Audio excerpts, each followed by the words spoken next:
บายดียินดีต้อนรับเข้าสู่ละซานนฟาร์มเส้นเก่าเส้นเคยมาพบกับแม่ใหญ่เบสมื้อนี้ทางแม่ใหญ่เบสจะมารีวิวอุปกรณ์ที่จะส่งให้พี่น้องภายในแขวงเป็น EP 2แล้วพี่น้องซึ่งในตัวอุปกรณ์เนี่ยหลายๆผ่านเนาะพี่น้องทางบ้านคงอยากจะรู้แล้วว่ามันมีอย่างแน่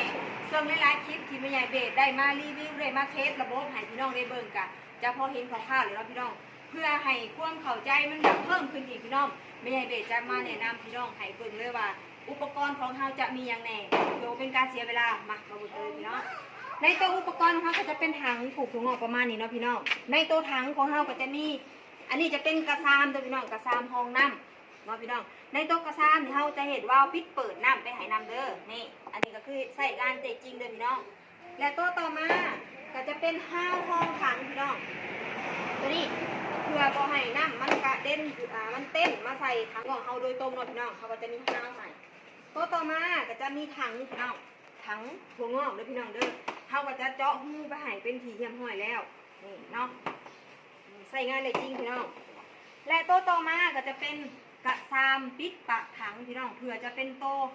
ระบายน้ำเนาะให้แบบสม่ำเสมอนั่นเองพี่น้องเขาจะเจาะหูไปให้แล้วและตัวต่อมาสิ่งที่ขาดไม่ไ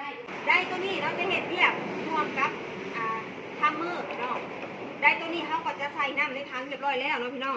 พอใส่แล้วเขาก็จะเอาได้นี่ลงน้ำนี่กะกะประมาณถ่วงได้เด้อพี่น้องเลยประมาณง่วงเนาะพี่น้องประมาณนี้เขาก็จะมาประกอบพี่น้องเบิ่งเลยเวลาไปจัดบ้างกะ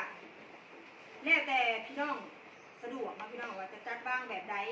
ส่วนอุปกรณ์ของเฮานี่ค่ะใส่งานง่ายและก็บ่ยุ่งยาก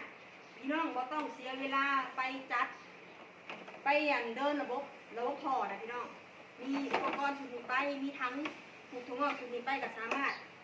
สร้างรายได้ให้กับครอบครัวได้เลยนะพี่น้องนี่เขาก็จะประมาณนี้แหละเนาะและตัวต่อมาก็จะเป็นตัวทำมือพี่น้องตัวนี้นะพี่น้องบางคนก็บ่เข้าใจเนาะว่ามันจะใช้งานแบบใด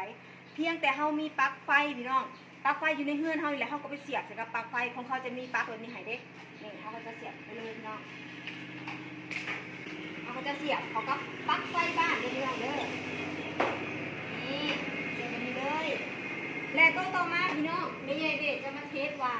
ได้แหละอุปกรณ์ของแม่ใหญ่เบสใช้งานได้แท้บ่นี่อันนี้คือปลั๊กใดเลยพี่น้อง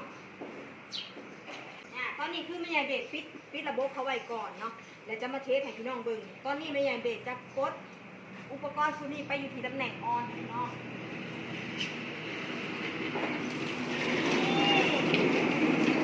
การไหลของน้ำก็จะสม่ำเสมอนะพี่น้องประมาณนี้เลยหัวของเราได้ขึ้นน้ำในร้อนพี่น้องในอุปกรณ์ชุดนี้พี่น้องเอายกไปแบบนี้ไปเลยพี่น้องคือไปตั้งอยู่มุมใดของบ้านก็ได้พี่น้องเขาจะเอาแต่เขาสะดวกเวลาเขาปลูกถั่วงอกให้พ่นจากแสงของพ่อพี่น้องอีกปิ๊กนี่ไม่ใช่เด็ดเขาก็จะกดอยู่ที่ตำแหน่งออฟพี่น้องนี่ถ้ากดอยู่ที่ตำแหน่งออฟมันก็จะปิดเนาะพี่น้องถ้ากดเปิดอยู่ที่กดอยู่ที่ตำแหน่งออนเขาก็จะเห็นเรียกปกติพี่น้องและเวลาพี่น้องไปใส่งานพี่น้องเพียงแต่เอาอุปกรณ์ของเราเนาะไปเสียบกับปลั๊กไฟบ้านแล้วเปิดตำแหน่งอยู่ที่ออโต้ส่วนทางฟ้าของเรานี่ก็จะกดไปอยู่ที่ตำแหน่งออโต้ไว้ให้พี่น้องเด้อหากพี่น้องติดคัดเนาะจะสามารถสอบถามหรืออินบ็อกซ์เข้ามาสอบถามกันแบบโดยตรงเลยพี่น้องหวังว่าอุปกรณ์ชุดนี้ก็คงจะจัดการเวลาให้พ่อแม่พี่น้องบ้านเฮาบ่หลายก็หน่อยพี่น้องและที่สำคัญพี่น้องทางบ้านเนาะหากปลูกถั่วงอกบ่เป็นบ่มีประสบการณ์บ่เคยรู้เกี่ยวกับการถั่วงอกมาก่อนทางเราเป็นที่เรียกให้พี่น้องจนเป็นพี่น้องในอุปกรณ์ชุดนี้มื้อนี้แม่ใหญ่เบสจะเตรียมไว้ให้คือจะมีในครัวพี่น้องอันนี้คือขั้นตอนแบบเริ่มต้นปลูกงอกเลยพี่น้องจะมีปัจจัยการผลิตอยู่ในนี้เรียบร้อยแล้วเป็นที่ไหนพี่น้องหากมาคลิปนี้ก็ฝากกดไลค์กดแชร์กดติดตามละชานุนฟาร์มเพื่อเป็นกำลังใจให้แม่ใหญ่เบสและกันทางละชานุนฟาร์มของเราเนี่ยมีคลิปใหม่ๆของพี่น้องได้เลยสำหรับคลิปนี้แม่ใหญ่เบสจะขอตัวไปแท็กอุปกรณ์ชุดนี้เพื่อเตรียมส่งให้พี่น้องทางบ้านเลยพี่น้อง